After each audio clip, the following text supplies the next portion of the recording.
YouTube. Hello, everyone, and welcome to the JT and Looney podcast, our annual Super Bowl edition, where we actually have the courage to give you our Super Bowl pick. A lot of the other scoundrels don't. They tell you who they're leaning to or they tell you who they're on, but they don't actually give you the score and outcome of the game. We're going to attempt to do that. Hello, Tom. You know, if I were Regis, you would definitely be Kathy Lee in this case. Because Kathy Lee used to sit there and cackle before the show and then opine, as you did before we started the broadcast, about Luka Doncic, about the O.J. Simpson documentary on Netflix. It all would have been great material for the podcast. And you must have good coffee this morning. You cackled and cackled, and I finally said, save it! You said, oh, yeah. And then you finally pushed the button. Yeah, I did push the button, and here's where I'm at. I'm going to Radio Row in New Orleans tomorrow, Tuesday, because anyone who's ever gone to Radio Row, and you and I have done many, you don't go Monday. Monday's for losers. There's no one there on Monday. There's no need to be there on Monday. Now, if you get a free flight and you get to go and you get an extra day in New Orleans, that's great. But, you know, getting to Radio Row Wednesday is appropriate. Tuesday is fine. So I'll get there Tuesday. I'll start on Wednesday, do a couple of days. I think this is my 29th in a row. We don't count COVID. They canceled that year. You're noticing that too. There's no more COVID asterisks. If something was canceled during COVID, we don't talk about it. We just act like it didn't happen and we keep our streaks alive. Well, you know, what's interesting is about you. You still have this wonderful adolescent energy about sports and life, where whatever day you show up is the cool day. Whatever music you like, cool music. Yeah, good way to describe that. Still to this day, one of my favorite quotes from you recently, anyway, was, we're sitting on Sunset Boulevard, a stone's throw from Dodger Stadium. Your son, you, and me. And we're having a beer, a stone's throw from the stadium. It's probably 11 in the morning. And I ask you, it's Yankees, Dodgers game one. And I asked you, are you cheering for the Yankees in Dodger Stadium? And you said, aggressively. like you were 16. It's great. Well, this is a good segue to the problem I have with the Super Bowl. I'm one of the last fans that are left on sports radio. And I'm one of the last fans who despise certain teams. And the older I've gotten, I'm the age of the Super Bowl. This is Super Bowl 59. Super Bowl 1 was when I was born. Little trivia question. I am the age of the Super Bowl. And I went to Super Bowl 20. Something I would never say. I know you would admit that. You're like Super Bowl 39 forever. You're Super Bowl 39 for the rest of your life. Now, Looney, what year are you? I'm Super Bowl 39. But I went to Super Bowl 25 as a fan. Do the math on that. And then I've been to about, I don't have the credentials or everything. It's in a box, but I think I've been to 12 to 13 Super Bowl games. And Can I be a real geek? Can I be a geek? Is Super Bowl 25 Bills Giants in the Rose Bowl? Yeah. It's Super Bowl 25, yes, was the Bills Giants in Tampa when you look at the locations of the Super Bowl. So going to all the Super Bowls that I've been to and knocking them all out, and trying to figure out like how many I've been to and how many I've covered. Like this year, I'm just going to Radio Row all week and I'm leaving Sunday to come back to Vegas to host an event and be here on the ground and then work that night. So with all the Super Bowls that I've been to, I went to the Super Bowl where Brady was down 28-3 and came back and won. I went to the Super Bowl with David Tyreek. I did the helmet catch. Right. I went to Super Bowl where Kurt Warner won his Super Bowl. You go back to all the Super Bowls I've been to, the epic one where, Pittsburgh beat Arizona in one of the greatest Super Bowls ever played. Kurt Warner lost that one for Arizona. But this one, it's the two teams. Also, one thing that's great about the Super Bowl, because we're talking about, and one thing that's great about always what we did is sports touches the child within us. And so we were always getting away with doing this for a living. I always was afraid the vice principal, Mr. Spalding, who I knew very well, was going to walk into the room and say you need to get a real job. The first Super Bowl I ever saw, this is a special nugget you get with the podcast because during our days on the radio, I was very unprofessionally ignoring the 70s. Or I would say long before our time. Greg Malinowski's basement, if you ever need a doctor, and you're in Nantucket, Dr. Greg Malinowski. Greg Malinowski's basement with his dad, Bud, prison guard, and me. The first Super Bowl I ever watched were the Cowboys and the Dolphins. Final score 24-3. I became a Cowboy fan that day. Wow. My friend Greg. And I'm not a Cowboy fan anymore. I evolved to the Bills, but I was very small. And I can also I can tell you every single Super Bowl, if I wasn't there on Radio Row, I didn't go with you. Every single Super Bowl, I can tell you exactly where I was. That's how much I love the day. That's awesome. I think it's Americana. Super Bowl's amazing. There's a lot of, going into this Super Bowl, chief fatigue. That happens in sports. Warrior fatigue. Floyd Mayweather fatigue. I had Floyd Mayweather fatigue. A great point. There was a lot of, fatigue of teams Patriot fatigue when they were going back with Tom Brady all the time. So as I said multiple times, I'm only going to say it for a few more days. I despise both these teams. Despise them. The Eagles are the team of my youth that I hated. I try not to use the word hate anymore. I don't hate politicians. I don't hate the weather. I don't hate traffic. Right. I try to get rid of the word hate. Everybody should try to do that. But I despise the Eagles. And working out here in the AFC West, I despise Kansas City. So for me, this is an awful Super Bowl. I would not go to the game. I could stay and go to the game. I can get a ticket. My buddy's got tickets. I don't want to pay $3,000-$4,000 to go see Kansas City win another Super Bowl. So that's why this is intriguing to me. I have a passion for both of these teams who I don't like. I'm pulling for the Eagles because I want to stop the three-peat of Kansas City, which I think is important. This is an historic moment in our entire lifetimes in sports. I don't want to see it with this team. So I have a passion for this Super Bowl, and I'm excited to break it down with you. Yeah, and it's one of these things where do I want to – a lot of times over the years with you, I picked against Floyd Mayweather. I picked against the Patriots, all those the people we had fatigue about. I would pick against them. And that's what really I had trouble with as I broke it down was, am I going to go with my heart or my head? And you and I did a lot of broadcasting over there. It was all from here. And that's what I've been contemplating in my head when it comes to picking this. Do I want to be right? Do I want to go with my heart and then cheer for cheer for pick against the Chiefs and cheer for that as I watch the game? So it's difficult. And, I'm not joyless. And I read the book, The Power of Positive Thinking, and learned nothing because I could have written the book, thanks to my mother. And I read the book, Don't Sweat the Small Stuff. It's all small stuff. And I learned nothing because I could have written the book. But I do find it disappointing over the years. I was so joyless and missed out by not enjoying Tom Brady and the Patriots. I didn't miss out by not liking Floyd Mayweather because I know people. And there's very few that my instincts always tell me he's only lying when his lips are moving. I won't say the other ones. Floyd was one of those guys. And so it was easy for me to pick against him. Brilliant athlete, though. And so that's the trouble I'm having now with the Chiefs fatigue. Do I want to be right, or do I want to just pick with my heart and cheer with my heart for the Eagles? Well, I'm happy you mentioned Floyd for a second, because before we get to our Super Bowl pick, they formally announced it, and I want to give you the details on this. A fight that could have been the greatest fight in the last 50 years if they would have given it to us 4 years ago. It's official.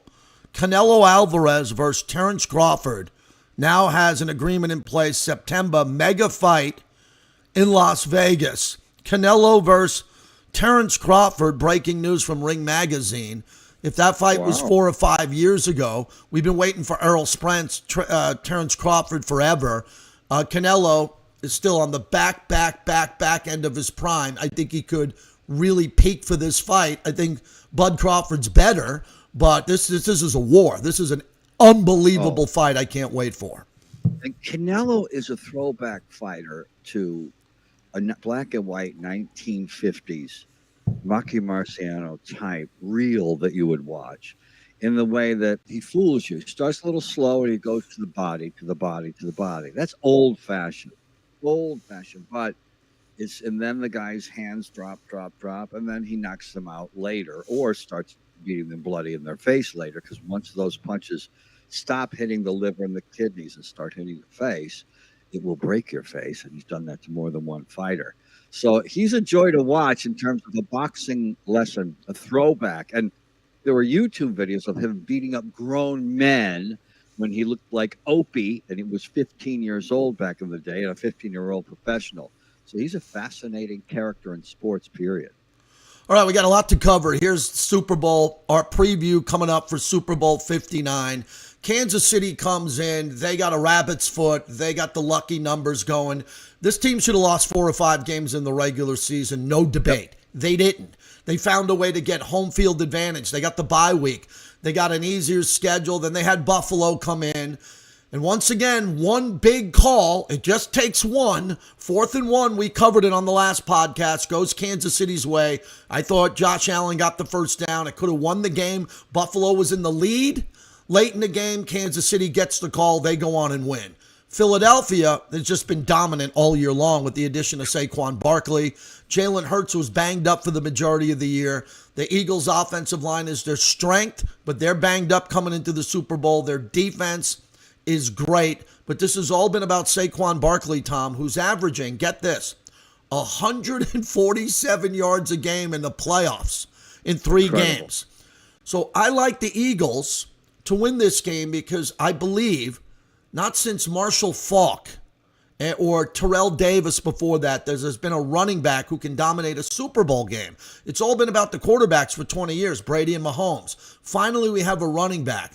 So I'm going to give the Eagles the advantage in this game because of time of possession, running the ball with Saquon Barkley, wearing out Kansas City, and putting pressure on Mahomes, who, like Jim Kelly in that Giants Super Bowl in Super Bowl 25, spent most of the game on the sideline watching the Giants eat up the clock. I'm going to go Eagles 27-26 over Kansas City. Kansas City will be driving late in the game to win it with a field goal, and the Eagles will take over on downs and win Super Bowl 59. Incredible. And you know, in the JT the Brick book, that's an overwhelming victory. Because I can't believe I just said it. I actually can't. Well, I remember when Trump beat Harris 49-48, and you called it an overwhelming victory. So a 1-point margin in JT's book is an overwhelming victory for the Eagles. And I love hearing that because I'm one of those guys who cannot see the bright side when it comes to the Kansas City Chiefs. Ooh. Played Mayweather or the New England Patriots over the years and always pick against. But it's one of those things where, do I want to be right? And go with my head or go with my heart? And a lot of times I go with my heart and just to enjoy the game. But when I take a look at this, the Kansas City Chiefs remind me a lot to boxing references today, as I have my Stallone shirt, which everyone seems to love when I wear to Vegas. The Kansas City Chiefs remind me of Muhammad Ali, his second career in the 70s when he was past his prime and he would do the rope-a-dope and do enough to win fights. And the Kansas City Chiefs are the same team. They are so well-oiled. They're so well-coached. They have a great defense, as do the Eagles. Offensive line. Mahomes, the way he moves the chains, and he hasn't been running all year in order to preserve himself because you don't want the backup coming in Kansas City. And now he's running, and he's going to run more on Super Bowl Sunday. Maybe more than he has all year because he's got to be careful because he is the diamond out there in the rough. And so Holmes is going to run more. They've been great against the spread when they've been underdogs over the years because I do a little show called Benny versus the Penny where I have to pay attention to point spreads, etc. And the Chiefs are not only unbeatable on the football field, but against the spread they do well, although the Eagles have all year too. And I think we're going to see a three-peat. We're going to see a Kansas City Chiefs three-peat because this is really probably not going to be a high-scoring game because of the defenses here. The ugly truth. Many times it's the teams with the best offensive line and the best defense make it to the Super Bowl, but our eyes aren't on that. But that's, again, what arguably could be said about the great matchup we have here. And the final score will be 21-20. Chiefs. Chiefs win, but it looks like they don't cover. The Chiefs will win the football game and hoist that Lombardi trophy for the third time in a row, something that's never been done. And you know that that party, Shula's place in heaven, is going to be crying. Well, that will crown them. You want to crown them? Then crown their ass. They will be the greatest team of all time. They'll have 3 in a row. They will surpass the Lombardi Packers, and Lombardi's Packers won 3 in a row too. They won the last NFL championship game and then back-to-back Super Bowls. But this is the Super Bowl era. Brady never won 3 in a row. Emmitt Smith and the triplets came close. They won 3 out of 4. They won 3 out of 4, but not 3 in a row like the Warriors. And you know my definition of a dynasty. Everyone loves it. Print the T-shirt. A dynasty. I don't know that everyone loves it, but go ahead. A dynasty, you have to win 3. It's got to be 3. 3 in a row means you're an absolute dynasty. 3 out of 4 means you're a dynasty. 3 out of 5, yes, I'll give you a dynasty, kind of. But 3 out of 6 or 2 out of 4, 2's nothing. The bad boy Pistons in 89-90 were one of the greatest teams ever. They won back-to-back. That's not a dynasty. So winning 3 in a row with a three-peat, first time ever, makes you a super dynasty in my book and the greatest team of all time. My definition of a dynasty has always been different from yours. It goes back to the original. And, you know, words evolve. Linguistically, words evolve. And the word fantastic, matter of fact, is a positive word now. It used to be something, the way you describe the elephant man.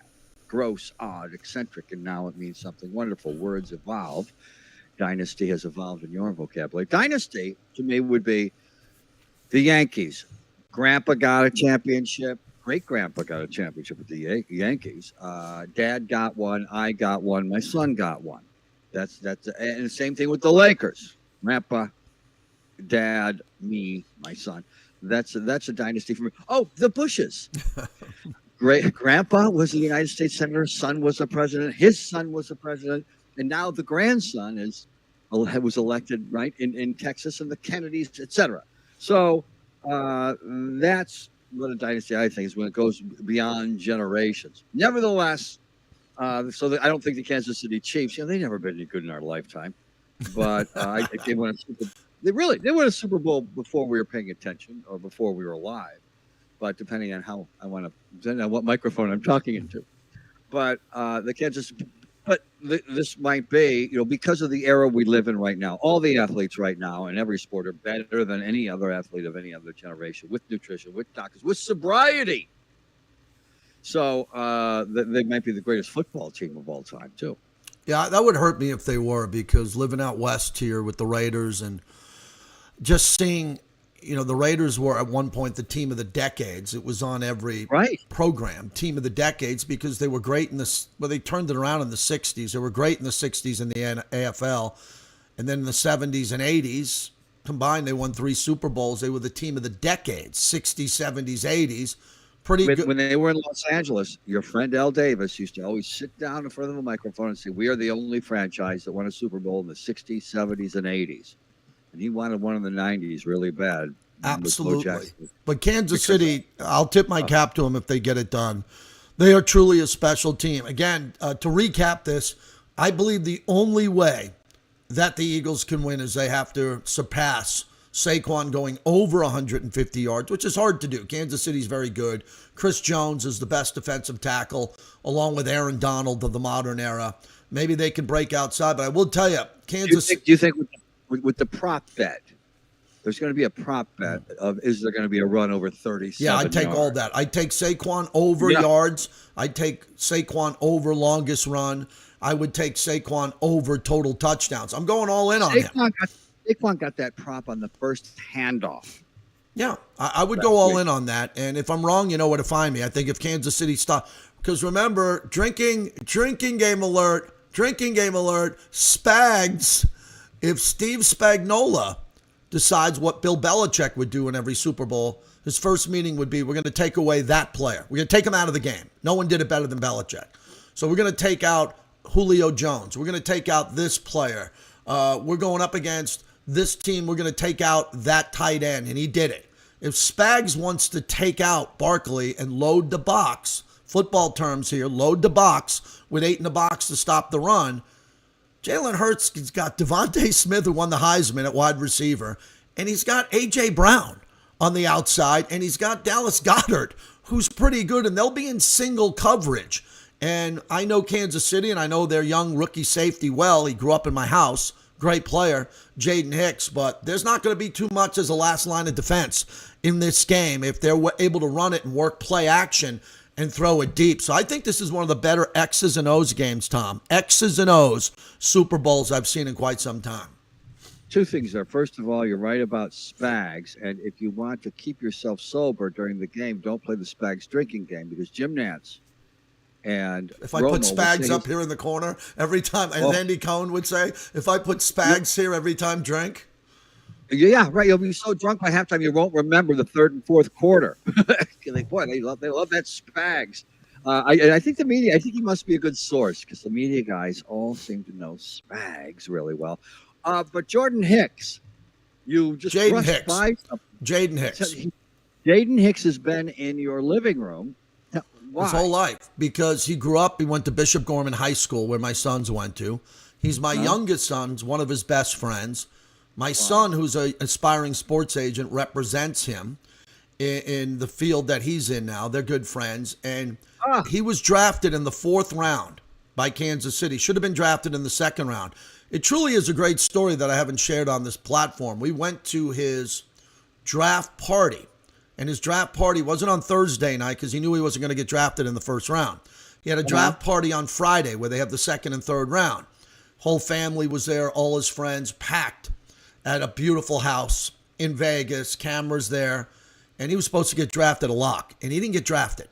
And everybody sat there at the end of the party and hugged him, and it was like, oh my God, he didn't get drafted.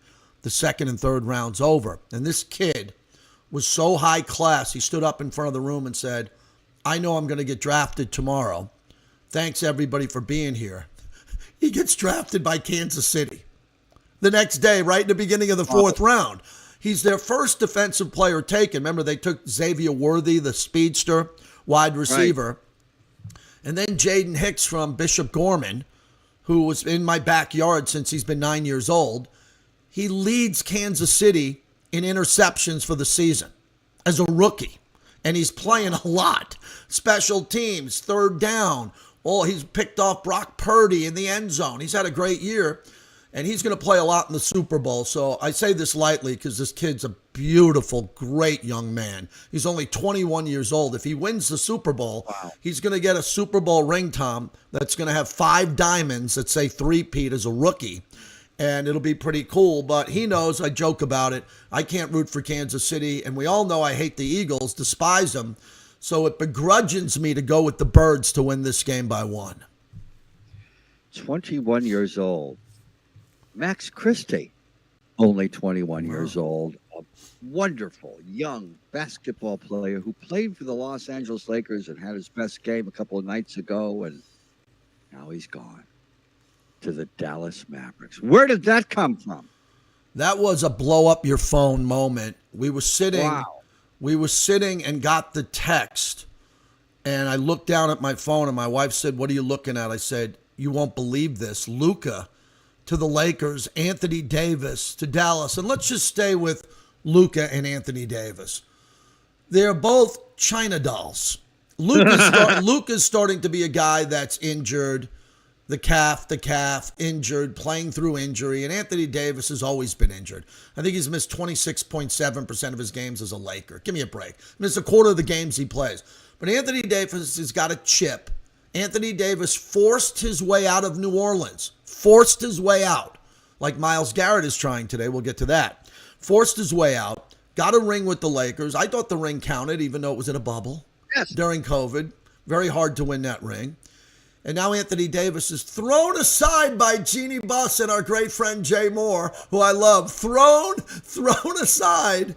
And LeBron, after he dominated at the Garden and beat the Knicks, they played their best game of the year. I watched every second of it, beating my Knicks. And as LeBron went to dinner in Manhattan, he had to find out on his phone that his friend Anthony Davis was traded.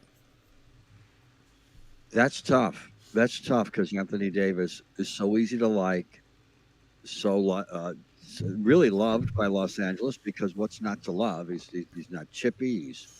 He's relaxed. He's confident. He's everything you want in terms of an all-around player, except much like the Watt brothers, who in football will give you 7 to 9 great games a year, which is unfortunate because there's 17. It's same thing. And by the way, Gronkowski was like that too. Didn't you see a couple of Super Bowl victories from the box? He's hurt too much. But if you're going to have a young Luka Doncic who's hurt too much, or an older Anthony Davis, I guess you take Luka Doncic. But is he? Unfortunately for me, it's like, do I get to see Luka play tonight? I don't know. He's got his physical today, but I am looking forward to see the new Laker team. First off, this is a massive win for the Lakers to get 25-year-old Luka Doncic to their brand, a brand that's had Wilt Chamberlain, Kareem Abdul-Jabbar, Shaquille O'Neal, Kobe Bryant, LeBron James, and now Luka Doncic, who's definitely going to be a Hall of Famer. And don't do that to me. Don't leave out Pau Gasol, one of the greatest basketball players in the world. And Jerry West. I won't leave them out either. And Gail Goodrich. We can go down the list. And I won't leave out that Lakers banner that they hung for winning the play-in tournament. Take that banner down. Take Mr. Gorbachev. Take that banner down. But here's what I love about this move. I learned this a long time ago from a former GM. I said, why did this guy get traded? And he said, because we know the player. I said, excuse me? He said, we know what he does every day. We know when he stays out and gets drunk. We know that when he shows up late. We know when he falls asleep in a meeting room. We know what he puts on his plate when he eats. We know his friends. We know his friends that we don't like. Here's what happened is my guess. The Dallas Mavericks watch Luka, who's not in great shape. How could that be? He's 25 years old. He's making $240 million. He's carrying too much weight. They're watching him, even though they went to the finals, and said, we don't like what we see. It could be attitude. It could be conditioning. It could be watching game tape not enough, the way he behaves on the road. I'm not saying he's a bad guy. The Mavericks saw something, Tom Looney, where they said, we're out. Because they got nothing in return for him. They could have put Luka out on the trade block, and other teams would have given 3 first-round picks, plus more than what the Lakers gave up. So the Lakers won the trade because they didn't give up their future. Anthony Davis is one thing, but I think the Lakers won this deal by a landslide, but it won't be this year. It'll be 2 or 3 years down the road. Yeah, and they get to know you, like you mentioned. People who work with you spend a lot of time with you. And a lot of times when people sit down for job interviews, no matter what type of job it is, whether it's in the NBA or in an ice cream store, the person interviewing you has to say to themselves, do I want to spend X amount of hours a day with this person? Sometimes you just got to take the guy like Luka Doncic, but there might be someone there saying, I don't want to spend any more time with this person. That's not a good thing, if you're right. Yeah, well, I'll give you a better analogy. I'm not great at analogies, but here's a good one. Okay. You could be watching Fox Sports 1 and see a talent on the show and just watch it and go, wow, how is that former player on that show? Or why isn't he on the show anymore? What happened? Well, it's not about their performance on the show. It might be about their performance around the makeup room. All right, so it might be about their performance when they get off the elevator and they walk past the makeup room. It could have nothing to do with their on-air talents. It could have everything to do with their behavior as they're getting their makeup put on, if you know what I'm saying. Oh, absolutely. That's what there are people in life, and there's a lot of people here in LA. If you grow up in Elmira, New York, prison guards. If you're in Hollywood, actors. And there's a lot of unknown friends I have who are unknown actors, but who I know who will do well because they won't get cast always because of their acting ability. It's because, okay, I'm going to spend 12 hours a day with this person. And some people say, okay, that's fine. This is a wonderful person. So a lot of times that's how you get your jobs, even though no matter what the industry is, be enjoyable to be around 8 to 12 hours a day, and your personality will win over your talent. I agree with that. Hey, I want to wrap it up with this. This is probably going to kind of get you going a little bit, but I didn't run this by you before we hit live, but I went up to Oakland yesterday for the first time in 5 years. And that's a big deal because I used to go to Oakland twice a week for 17 years. It's a big chunk of my life. I went to a celebration of life for a former Raider, two-time Super Bowl champ, Morris Bradshaw, who was a dear friend of mine. He surpassed to cancer, and we went up there, and I got to speak at a celebration of life in front of hundreds of people. Fred Biletnikoff couldn't make it. He was under the weather.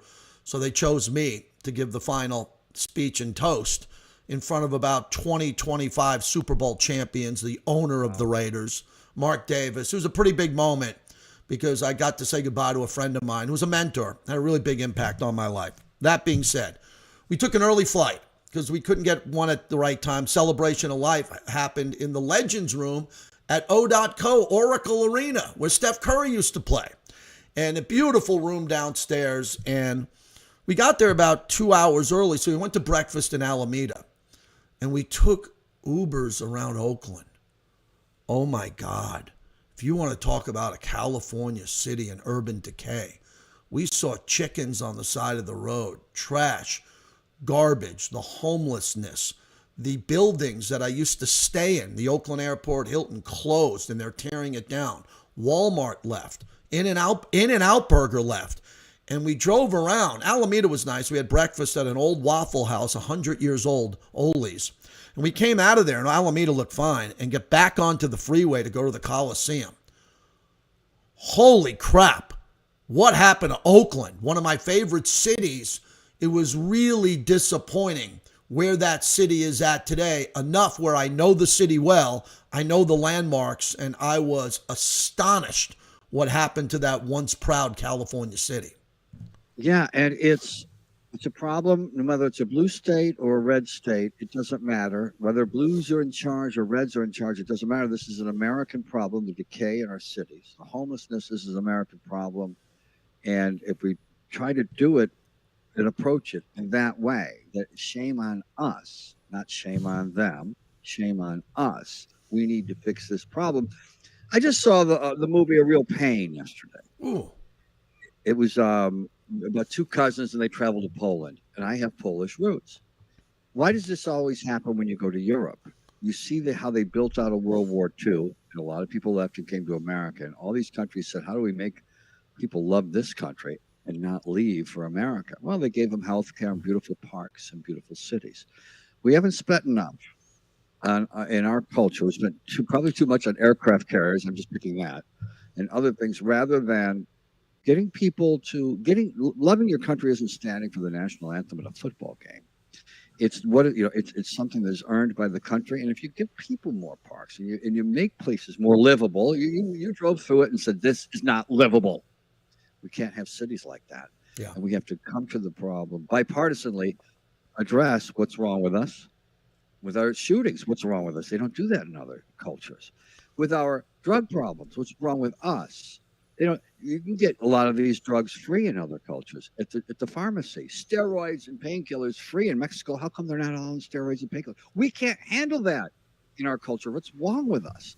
So we have to do we have to take a bipartisan look in the mirror at all these problems and try to fix them, because we can, because that's our spirit. It's been our spirit about fixing things. We can't throw our arms up in the air about these problems because that's never been us. I want to wrap it up with genres. I believe that I can sit on a podcast with Joe Rogan and talk about sports, politics, movies, music. I think I can handle a bunch of different topics. I think I'm well versed in some. One topic that I can't go deep into is country music, because I don't have a deep knowledge of country music.